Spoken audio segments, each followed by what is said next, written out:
utak mo. Ngayon, itong katawan din, kahit may utak, kung walang kaluluwa,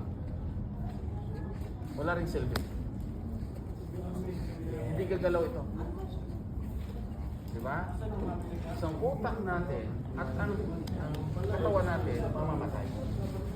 Pero kaluluwa hindi. Espiritu hindi. Maaring maunang mamatay ang utak minsan o maaring mamatay una ang katawan. Parang nagtatawag na brain dead. May pulso pa yung ano, may puti-puti pa yung puso, pero wala na. Patay ng utak, brain dead na. Gulay na. Diba? Pero pwede pa naman single, pwede pa mag-baby isa, ano? Pwede. Hanggang apat eh. Pwede, dalawa. Tinatawagan kita kahapon ng isang araw, hindi ka sumasagot sa akin.